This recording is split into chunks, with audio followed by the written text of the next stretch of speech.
네, 지금부터는 노사 사건 전문가와 함께 삼성의 노조와의 공작 사건 1심 결과와 항소심 전망, 그리고 같은 사건인 삼성전자 서비스 노조를 대상으로 한 삼성의 와해 공작 1심 선고, 내일 내려지는 선고입니다. 이 부분에 대해서 한 걸음 더 깊게 들어가서 설명을 드리도록 하겠습니다.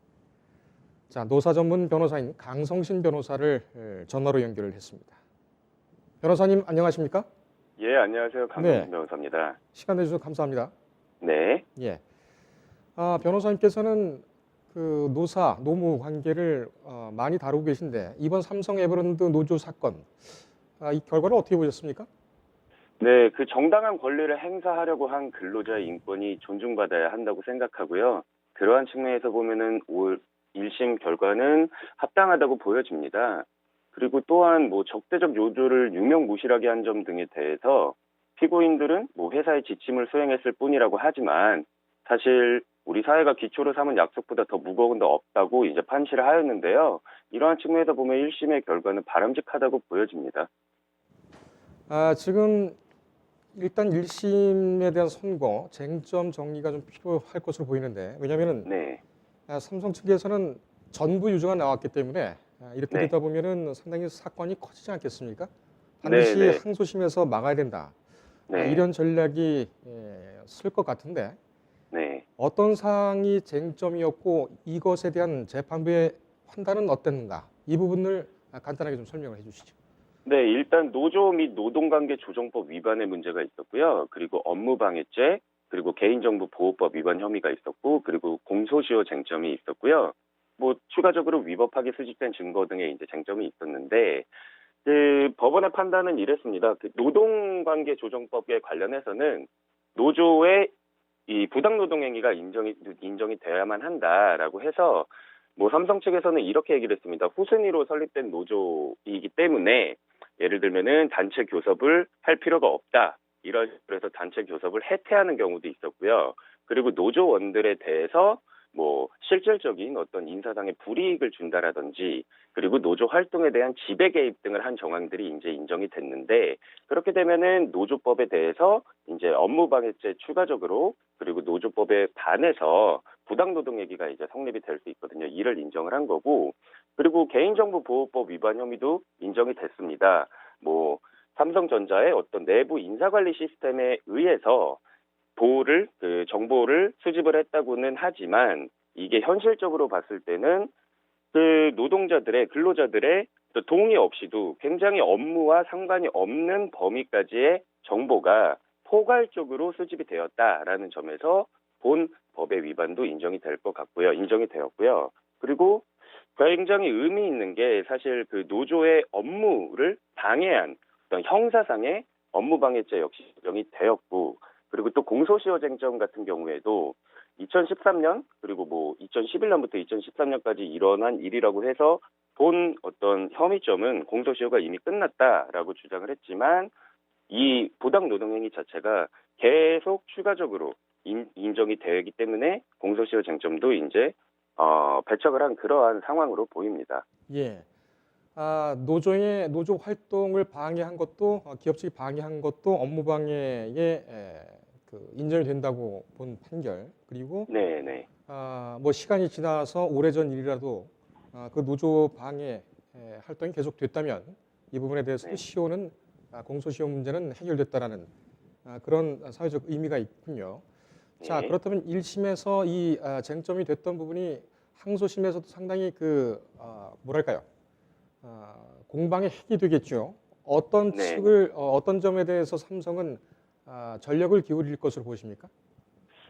일단은 제가 봤을 때는 뭐 개인정보 수집 등 같은 경우에는 뭐 일부 혐의를 인정을 하고는 있지만 어쨌든 항소심에서는 조직적인 부당노동행위는 아니다라고 이제 주장을 할 것 같고 그리고 또 공소시효 쟁점도 다시 한번 짚으면서 이건 이제 검찰이 무리하게 법리를 적용을 했다. 사실상 어떤 공소시효가 만료가 된 거다. 자신들은 부당노동행위가 그 전에 일부 있었긴 하지만 꾸준한 부당노동행위가 있었던 건 아니다. 그렇기 때문에 공소시효가 지났다라고 이제 주장을 할 수 있을 것 같고요. 그리고 추가적으로 꼬리 자르기 형식의 어떤 주장도 할 수 있을 것 같습니다. 그 사용자성의 인정에 관해서 정말 그 최위급 선에서는 이러한 노조 탄압이나 노조의 어떤 활동을 억압하는 그런 지시는 없었다라고 주장을 할 수도 있을 것 같고, 그리고 추가적으로 업무 방해죄에 있어서도 자신들은 정당한 인사 관리의 일환이었기 때문에 노조 탄압이 아니고 결국에는 업무 방해죄까지 적용하기에는 무리가 있다라고 주장을 할 것 같습니다. 예, 그렇군요. 자, 더 문제가 되는 것은 내일 선고가 예정이 된 삼성전자 서비스 노조와해 공작 사건입니다. 네, 앞선 삼성 에버랜드 사건과는 몸통은 하나고 머리가 둘인 격인데, 네네. 삼성 에버랜드에서 나왔던 판결의 선고, 이게 좀 영향이 있을까요? 네, 일단은 문제가 되는 게 삼성그룹 이제 미래전략실이 문제가 되는데, 이는 전 계열사의 인사를 효율적으로 뭐 지원하는 최고 의사 결정 보좌 기관이다 뭐 이렇게 알려져 있는데, 사실 비노조 방침을 고수하기 위한 사령탑 역할을 했다고 하고, 그리고 계열사 노조 문제까지 전부 다 총체적으로 지휘 감독했다는 점을 볼 때는 이제 그룹사 차원에서 노조와의 전략을 사용했다는 것이 인정이 될 수 있을 것 같습니다. 그렇게 되면은 뭐 미래전략실이 어떤 계열사와 직접적인 어떤 계약 관계가 인정되지 않는다고 하더라도 실질적 사용자성이 인정되어서 본 판결이 삼성전자 서비스의 경우에도 영향을 미칠 수밖에 없다라고 판단이 됩니다. 알겠습니다. 삼성전자 서비스와 삼성 에버랜드 사건을 관통하는 삼성 측의 가장 뭐랄까요? 핵심적인 주장 또는 비장의 무기, 이것이 바로 증거 수집의 위법성이었습니다. 이 네네. 사건의 단초를 이명박 전 대통령의 다스비 자금, 이 부분에 대해서 그 압수수색을 하다가 증거들을 확보한 것이기 때문에 검찰도 이 증거 수집의 위법성 부분에 대해서 상당히 뭐 고민을 했다고는 하지만은 삼성전자가 삼성그룹 측이 상당히 그 세게 몰아칠 때는 좀 많이 고민이 됐다, 이런 얘기들도 들렸습니다. 네네. 이 1심에 따르면 삼성 에버랜드 1심에 따르면 증거 수집의 위법성은 없다라는 것이 법원의 판단 같은데, 네네. 이 판단이 항소심이라든지, 그러니까 삼성 에버랜드의 항소심 재판이나 아니면 삼성전자 서비스 재판, 여기에도 이 법리가 동일하게 유지될 것으로 보십니까?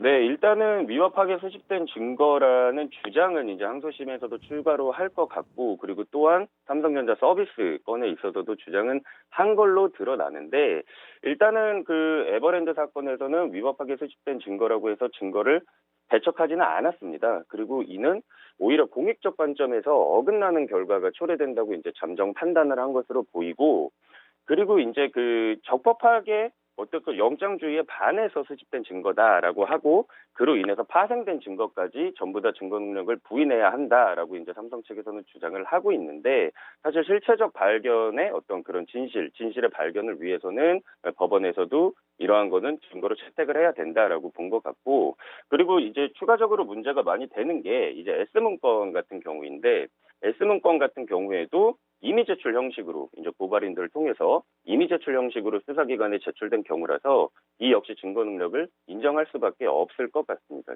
예.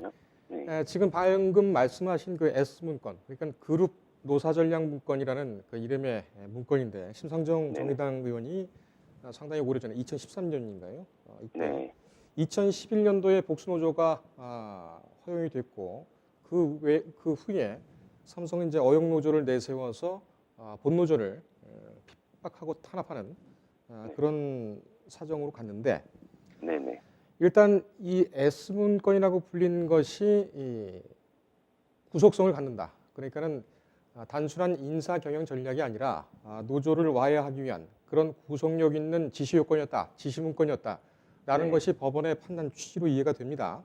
네네. 이렇게 되면은 삼성 에버랜드라 아니면 삼성전자 서비스 외에 삼성의 네. 다른 모든 계열사들도 와해 공작을 받았다, 그러니까 노조 와해 공작을 받았다, 이런 추론이 가능한데, 이것에 대한 네.